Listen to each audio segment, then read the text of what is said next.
करने वाले हैं।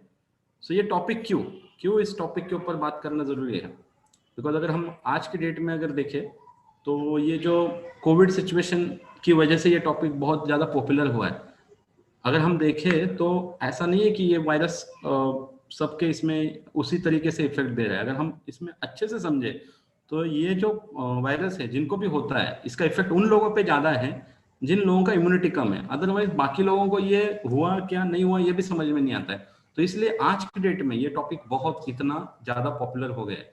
और अगर हम इसको आज की डेट को भी बाजू में रखें तो भी ओवरऑल हमारी जिंदगी में इम्यूनिटी का अच्छा होना बहुत जरूरी होता है, क्योंकि अगर हमारी इम्यूनिटी अच्छी है तो हम किसी भी प्रॉब्लम में हम अच्छे से फाइट कर सकते हैं। इसीलिए ये बहुत ही इंपॉर्टेंट टॉपिक है। तो इम्यून सिस्टम जो होता है उसके बहुत सारे मतलब अगर हम देखें तो हर एक बॉडी पार्ट का भी कनेक्शन इम्यून सिस्टम से है, और हर एक हम जो एक्टिविटी कर रहे हैं वो उसका इफेक्ट हर बॉडी पार्ट पे हो रहा है। तो इम्यून सिस्टम ये दोनों एक दूसरे के साथ कनेक्टेड है। It is playing very crucial role, बहुत जरूरी का रोल है। हर बैक्टीरिया हर वायरस से अटैक ये रोज चलते रहता है और हर बॉडी पार्ट इसके लिए फाइट कर रहा है। अभी हमें समझना है कि ऐसे कौन से कॉजेस है जिसकी वजह से इम्यूनिटी लो होती है। तो क्या ऐसी रीजंस है जिसकी वजह से इम्यूनिटी लो होती है। सबसे पहली चीज जो डाइट जो है हमारा वो जब हाई रहता है सैचुरेटेड एंड हाइड्रोजनेटेड फैट में, बहुत सारा तला हुआ खाना, बहुत हेवी ऑयल वाला खाना, जो बहुत जंक खाना, ये रीजन होता है जिससे इम्यूनिटी लो होती है। क्योंकि इसको डाइजेस्ट करने के लिए बॉडी को बहुत मेहनत करनी पड़ती है और फिर बाकी ओवरऑल अदर जो हमारी सिस्टम्स है उसकी तरफ ध्यान इतना रहता नहीं है। साथ ही हमारे यहाँ पे मिठाइयाँ बहुत खाई जाती है क्योंकि हमारे यहाँ पे फेस्टिवल्स बहुत रहते हैं। तो इसमें जब आप हाई शुगरी फूड आइटम भी खाते हो तो ये भी एक रीजन है जिसकी वजह से आपकी इम्यूनिटी लो होती है। उसी के साथ न्यूट्रिएंट की डेफिशिएंसीज, जैसे आप बहुत सारी ऐसी चीजें हैं जिसमें से खाने में से अच्छा न्यूट्रिशन मिलता है, लेकिन वो चीजें रोज के इसमें खाना, लोगों को खाना खाने को समय मिलता नहीं, तो न्यूट्रिशन खाने के ऊपर कैसे लोग फोकस करेंगे। तो ये भी एक रीजन है जिसकी वजह से लोगों का इम्यूनिटी लो होता है। और फिर जो पूरा दिन खत्म होने के बाद यहाँ पे आप देख सकते हो स्क्रीन के राइट साइड में एक इमेज है, ऐसा आदमी का पूरा बैटरी जैसे चार्ज हो जाता है, डिस्चार्ज हो जाता है, वैसे वो आदमी का हालत हो जाता है बिकॉज उसके खाने में न्यूट्रिएंट का डेफिशिएंसीज है। और दूसरी इंपॉर्टेंट चीज क्या है, आज की डेट में खाने में न्यूट्रिशन मिल नहीं रहा है बिकॉज वो सॉइल में ही नहीं रहा, तो वो हमें खाने में मिलेगा कैसे, और इसके रिलेटेड अवेयरनेस भी बहुत कम है। उसी के साथ साथ पुअर गट फ्लोरा यानी पेट का सही से काम ना करना, यानी बहुत बार क्या होता है आप अच्छा न्यूट्रिशन लेते हो लेकिन आपके बॉडी के अंदर जो जिस टाइप का एक उसे डाइजेस्ट करने के लिए गुड बैक्टीरिया होना चाहिए वो नहीं होता है, इसकी वजह से भी आपका इम्यूनिटी लो होता है। उसी के साथ फ्रूट्स एंड वेजिटेबल्स बहुत कम मात्रा में खाना, ये रोज खाना पॉसिबल नहीं होता है बहुत सारे लोगों के लिए, और इसकी वजह से भी आपका इम्यूनिटी लो होता है। अभी इसमें और एक इंपॉर्टेंट कुछ जो न्यूट्रिएंट्स रहते हैं जैसे कि ओमेगा 3 जो बहुत रेयरली मिलता है, वेज सोर्सेस में है, नॉन वेज सोर्सेस में वो ज्यादा इसमें रहता है, लेकिन ये सोर्सेस जो वेज हो या नॉन वेज हो ये भी हमारे डेली डाइट का हिस्सा नहीं रहते हैं और इसकी वजह से भी इम्यूनिटी लो होता है। और साथ ही साथ excessive alcohol and drugs and smoking का सेवन करना, साथ ही साथ ड्रग्स मतलब ऐसा नहीं है कि सिर्फ कोई ड्रग एडिक्शन की बात कर रहे हैं, कुछ एलोपैथिक मेडिसिन भी इसमें आते हैं। तो ये जो चीजें हैं इसकी वजह से भी आपका इम्यूनिटी लो होता है। उसी के साथ केमिकल पोल्यूटेंट्स, मतलब जो हम आज देख रहे हैं और हमारा जो केमिकल फार्मिंग हो रहा है ज्यादा इसमें, उसी के साथ पूरा जो इंडस्ट्रीज बढ़ रहा है इसकी वजह से केमिकल मिल रहा है हमारे बॉडी के अंदर जा रहा है, ये भी एक रीजन है जिससे इम्यूनिटी लो होता है। अभी उसी के साथ स्ट्रेस बढ़ रहा है। अभी हमने सबके ऊपर अगर काम कर भी लिया तो स्ट्रेस का क्या करें, क्योंकि पूरी लाइफ ही हेक्टिक हो गई है।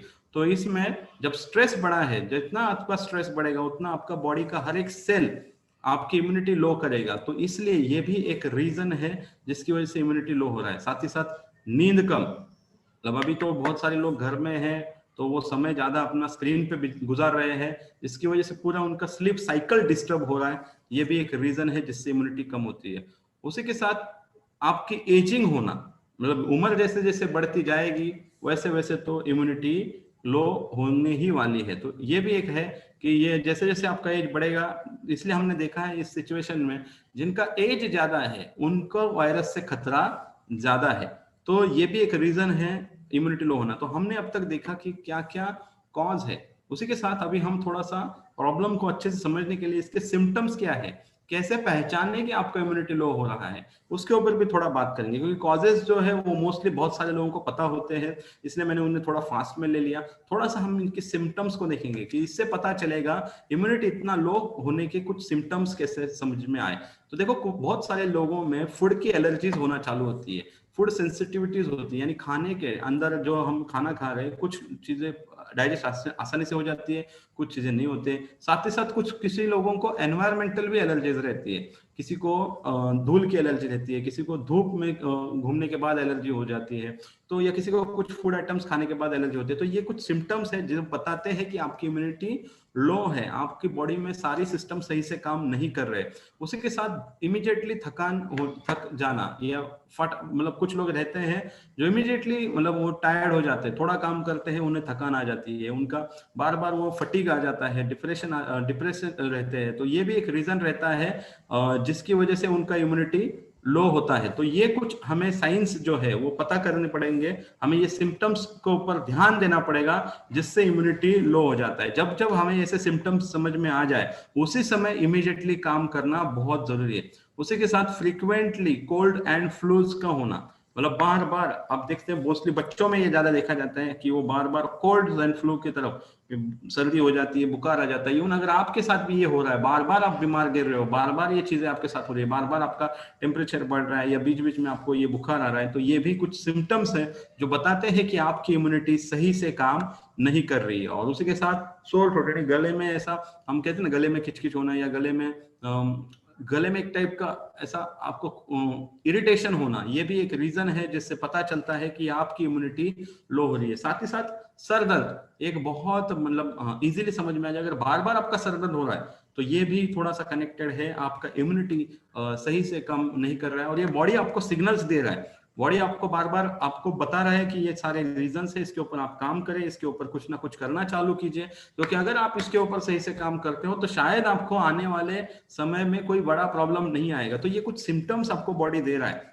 उसी के साथ एकिंग मसल्स में भी अगर पेन बार बार हो रहा है या, तो ये भी एक रीजन है कि जिसका साइन बता रहा है कि आपकी इम्यूनिटी सही से काम नहीं कर रही। क्योंकि जब आपकी बॉडी का इम्यून सिस्टम अच्छा रहता है तो वो खुद ब खुद अपने हर प्रॉब्लम को, हर पार्ट को ठीक करने के लिए लग जाता है। लेकिन जब हम इन चीजों की तरफ ध्यान नहीं देते हैं तो यही चीजें बाद में जाके हमें बड़ा प्रॉब्लम देती है। तो इसीलिए The healthy outside starts from the inside, मतलब जो हमें बाहर से अच्छा बनना है, हमारी इम्यून सिस्टम बाहर के सारे वातावरण को अच्छे से फाइट कर सके अभी जो चल रहा है बाहर, इसके लिए अंदर से स्ट्रांग होना बहुत जरूरी है। और जब हमें अंदर से फिट होना है, जो अभी हमारा इस हेल्थ वीक कैंपेन का लाइन भी है, अंदर से फिट, तो ये है अंदर से जब हमें फिट होना है तो हमें कुछ इम्यून बूस्टिंग टिप्स के ऊपर काम करना है, कुछ इम्यून बूस्टिंग चीजों को हमें ध्यान में रखना बहुत जरूरी है। तो सबसे पहला चीज आता है दैट इज हमारा स्ट्रेस मैनेजमेंट होना बहुत बहुत जरूरी है। क्योंकि ये बात हम सभी लोग जानते हैं कि लाइफ इतना हेक्टिक हुआ है, सभी के लिए हुआ है,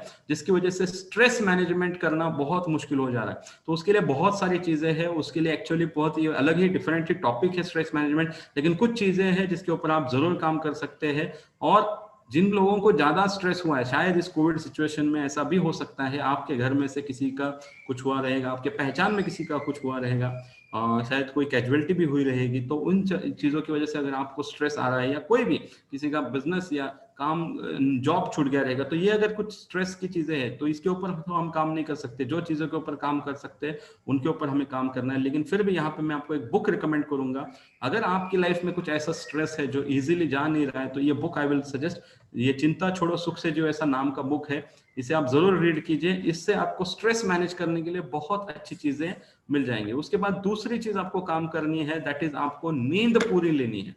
कभी भी देखो, इंसान ही एक ऐसा हम कह सकते हैं, अभी इंसान को भी वैसे एक टाइप का एनिमल ही कहा जाता है, लेकिन इंसान ही एक ऐसा है कि जो अपनी स्लीप के साथ कॉम्प्रोमाइज करता है। अदरवाइज हर कोई आप देख सकते हैं अपना अपना स्लीप टाइम बराबर लेता है, लेकिन हम ये चीज नहीं करते हैं। और ये ना करने की वजह से बहुत सारी चीजें हो जाती है। प्रॉब्लम्स आ जाती है, पूरा दिन का रूटीन खराब हो जाता है, तो आपको आपकी स्लीप को कॉम्प्रोमाइज नहीं करना है, जिससे आपका इम्यूनिटी अच्छा रहेगा, आपका नेगेटिव थिंकिंग कम हो जाएगा, आप बेटर डिसीजंस ले पाओगे, आपका माइंड में क्रिएटिविटी बहुत अच्छा रहेगा, कंसंट्रेशन बढ़ जाएगा। ये बहुत सारे बेनिफिट है अगर आप सही से नींद पूरी करते हो। तो इम्यूनिटी बूस्ट करने के लिए ये चीज के ऊपर हमें काम करना है। उसी के साथ हमें डाइट में ग्रीन लीफी वेजिटेबल्स बढ़ाने हैं, क्योंकि ये क्या होता है, ग्रीन लीफी वेजिटेबल्स जो रहते हैं ये हमें बहुत सारा फाइबर देते हैं, इसमें से हमें अच्छा प्रोटीन भी कुछ अच्छे अच्छे वेजिटेबल्स में मिल जाता है, बहुत उसकी मात्रा कम रहती है क्योंकि vegetables are not rich source of protein, लेकिन उसी के साथ हमें बहुत अच्छे विटामिन जो है वो भी मिल जाते हैं, जो माइक्रो न्यूट्रिएंट्स है उसी में से मिल जाते हैं। और उसके लिए हमें डाइट में लीफी वेजिटेबल्स का इंक्लूड करना बहुत जरूरी है। कुछ फ्रूट्स हमारे डाइट में होने चाहिए, स्पेशली अगर हम अभी समर में इस टॉपिक के ऊपर बात कर रहे हैं तो वाटरमेलन है, एप्पल है, अलग अलग टाइप के बेरीज है, ऑरेंजेस, कीवी, ये कुछ फ्रूट्स है जो हमारा इम्यून सिस्टम बूस्ट करने में भी बहुत हेल्पफुल करते हैं। और उसी के साथ साथ हमें ढेर सारा पानी पीने पे फोकस करना है, क्योंकि जब से हमारा वाटर इनटेक बैलेंस रहेगा तो वो भी हमारी पूरी ओवरऑल हमारी सिस्टम को अच्छा रखेगा, और इम्यूनिटी बूस्ट करने के लिए ये बहुत बहुत इंपॉर्टेंट चीज है। और इसके साथ साथ हमें एक्सरसाइज को निगलेक्ट नहीं करना है, उसको अनदेखा नहीं करना है, उसके अपने बहुत फायदे हैं। क्योंकि क्या रहता है, आप जो भी टाइप का एक्सरसाइज करो, या तो योगा करो या जिम करो, लेकिन कोई ना कोई एक्सरसाइज का आपको इम्यूनिटी बूस्ट करने में बहुत हेल्प होने वाली है, और ये करना आपके लिए बहुत जरूरी है। और फिर हमें हमारे न्यूट्रिशन की तरफ ध्यान देना है, क्योंकि क्या होता है, इतना सब करने के बाद, मतलब बहुत सारे लोगों को लगता है ये सब किया तो मुझे ये सारा कुछ नहीं लगेगा, बट एक्चुअली इन सब के अगर हम बॉटम में जाके चेक करें, ये सब करने के लिए जो एनर्जी मिलना चाहिए, बॉडी उस हिसाब से काम करना चाहिए, वो सब होगा कब, जब आप आपका न्यूट्रिशन करेक्ट करेंगे। क्योंकि आपको एक्सरसाइज करना है, आपको सही से नींद आनी चाहिए, आपका डाइजेशन सही होना चाहिए, जो भी हमने इम्यून बूस्टिंग टिप देखी उसमें अगर हमारा न्यूट्रिशन सही नहीं है तो ये मशीन ठीक से काम नहीं करेगा। तो इसीलिए हमें न्यूट्रिशन के ऊपर फोकस करना पड़ेगा। और जब बात आती है न्यूट्रिशन की, तो इस लाइन के साथ शुरू करते हैं। The doctor of the future, ये लाइन ध्यान से सुनिए, थॉमस एडिसन जी ने कहा था, the doctor of the future will no longer treat the human frame with drugs but rather will cure and prevent disease with nutrition. It is written by Thomas Edison. इन्होंने कई सालों पहले ये बात कही थी। और अगर हम अभी की सिचुएशन को अच्छे से देखें, इस कोविड की सिचुएशन को अगर आप अच्छे से समझते हो, तो इस सिचुएशन में इसके ऊपर कोई इलाज नहीं है, लेकिन जब पेशेंट जब बीमार होता है तो उसे ट्रीटमेंट में अगर आप उस ट्रीटमेंट को अच्छे से देखते हो तो उसे विटामिन्स दिए जा रहे हैं, उसे अच्छे अच्छे मिनरल्स दिए जा रहे हैं, उसे प्रोटीन डाइट सजेस्ट किया जा रहा है, उसका डाइट में प्रोटीन बढ़ाया जा रहा है। मतलब क्या हो रहा है, लोग ठीक कैसे हो रहे हैं? जब कोविड के इस केस में कोई दवा नहीं है तो लोग ठीक कैसे हो रहे हैं? लोग ठीक हो रहे हैं बिकॉज वो अच्छा न्यूट्रिशन दे रहे हैं, बिकॉज वो ले रहे हैं, बिकॉज वो अच्छा सप्लीमेंटेशन ले रहे हैं। और इवन डॉक्टर्स भी प्रिस्क्राइब कर रहे हैं ज्यादा से ज्यादा सप्लीमेंट्स को। आप देख सकते हो बहुत सारा सेल बढ़ा है, जैसे कि विटामिन सी हो, बी कॉम्प्लेक्स हो, जिंक हो। आप में से अगर जिन जिन लोगों को अगर कोविड हुआ था तो उन्हें भी पता है कि उन्हें क्या प्रिस्क्रिप्शन आया था। कैल्शियम हो, हर पार्ट के न्यूट्रिशन के ऊपर काम किया जा रहा है। तो ये जो लाइन कही थी वो आज वही हो रहा है कि डिजीज को प्रिवेंट करने के लिए भी और क्योर करने के लिए भी न्यूट्रिशन बहुत जरूरी है। तो ये अगर फ्यूचर में होने वाला है, नहीं अभी हो रहा है, तो अगर हम इसके ऊपर आए हैं तो हमें भी हमारा न्यूट्रिशन सही करना। और जब न्यूट्रिशन सही करने की बात आती है तो हमें न्यूट्रास्यूटिकल्स को समझना बहुत जरूरी है। क्योंकि ये न्यूट्रास्यूटिकल्स क्या रहते हैं? न्यूट्रास्यूटिकल्स कुछ ऐसे फूड कंपोनेंट्स रहते हैं, कुछ खाने में के कुछ ऐसे फूड आइटम्स से बनाया जाता है। जैसे कि अगर हम यहाँ पे देखें, टोमेटो है, टोमेटो के अंदर लाइकोपिन है। लाइकोपिन क्या है? जब टोमेटो के अंदर का एक इंपॉर्टेंट न्यूट्रास्यूटिकल का सुपर एक्सट्रैक्ट निकाला जाता है तो उसे लाइकोपिन कहा जाता है। उसी की तरह से हल्दी है, हल्दी के अंदर कुरकुमिन है। कुरकुमिन, जब हल्दी के अंदर से सिर्फ कुरकुमिन निकाला जाता है तो कुरकुमिन एक न्यूट्रास्यूटिकल है। तो ऐसे एक एक फूड आइटम के न्यूट्रास्यूटिकल को निकाल के उसके सुपर एक्सट्रैक्ट को यूटिलाइज करके जब कोई चीज बनती है तो उसे न्यूट्रास्यूटिकल कहा जाता है। तो ये न्यूट्रास्यूटिकल का बेनिफिट क्या होता है? ये हमें अलग अलग बीमारियों से प्रिवेंट करता है, या अलग अलग बीमारियों से हमें क्योर करने के लिए भी हेल्प करता है। तो ये बहुत ही इंपॉर्टेंट है। और इसका सबसे बढ़िया चीज क्या है, सबसे बढ़िया एडवांटेज ये है कि इसका कोई साइड इफेक्ट नहीं होता है। तो ये बहुत